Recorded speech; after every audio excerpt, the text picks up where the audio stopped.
И нужно было, допустим, приготовить какой-то препарат, ну, для лечения, допустим, кашля или каких-то простудных заболеваний. Использовали в том числе опиониды, но немного, особенно когда узнали о их побочных свойствах. Но тем не менее все яды хранились вот в таких синих штангласах или в зеленых изумрудных банках. Маслянистые жидкости хранились в керамических альбарелло. И травы хранились в деревянных емкостях. Ну, у нас здесь представлены вот травы. Конечно, в аптеке существовали холодильные комнаты. Самих холодильников еще не было, а комнаты были. И вот в аптеке Пели, если вы туда сходите на экскурсию, познакомитесь с их устройством аптечного дела, вы увидите, что у них была и мини-лаборатория своя, и холодильная комната, где хранились субстраты, заготовки, которые, может быть, помощники аптекаря и сам аптекарь заранее приготовили для пациентов, потому что пациентов в каждом районе у аптекаря было достаточно много. И мы сейчас с вами попробуем сделать пилюли, которые приготовляли в XIX веке.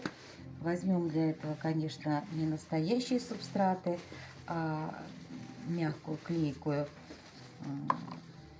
такую массу.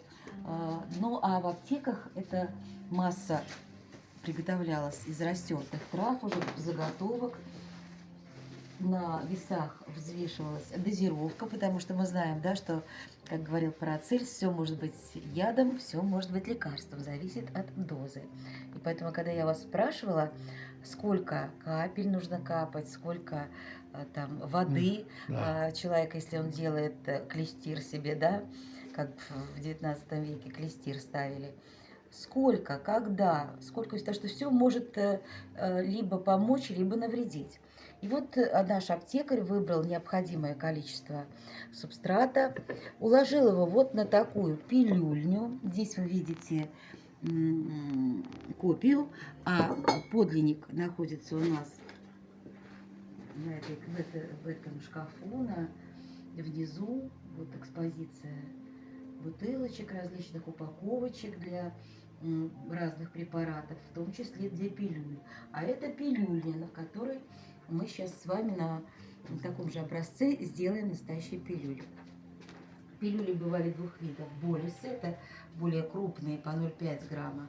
И гранулки по 0,1 грамму.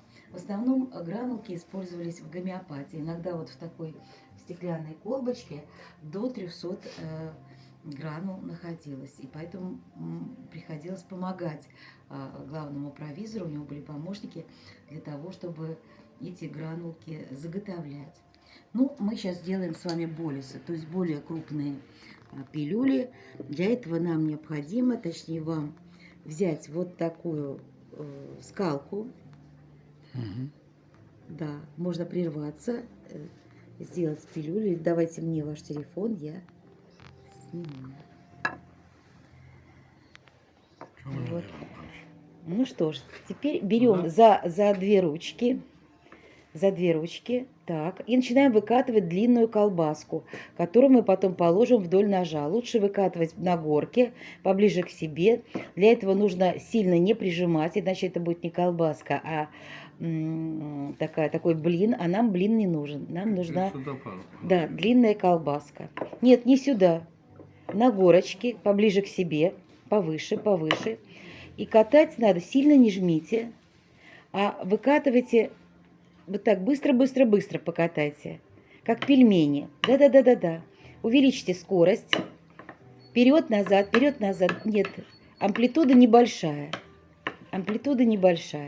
Вот, сейчас пошло дело. Скорость увеличим, и колбаска будет длиннее.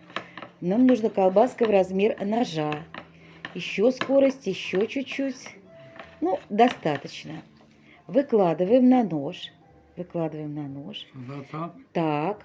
Закрываем таким же ножом. Скалку убираем в сторону. Выложили. Так. И теперь, сильно надавливая, чуть-чуть на себя и чуть-чуть от себя разрезаем. Как бы разрезаем вот эту массу. Разрезаем, посильнее давим. Да, от себя и к себе. И потом выталкиваем в лунку вперед то, что у нас получилось. Выталкиваем, выталкиваем. Замечательно, вы молодец. У нас получились пилюли-болюсы. Возьмите, пожалуйста, ваш телефон. Вы, да, вы в роли аптекаря-провизора выступили. Как вас зовут? Имя, отчество скажите. Меня Инна Александровна, я экскурсовод Музея истории медицины и фармации. Спасибо большое. Невский, доброго. 65. Приходите. Спасибо.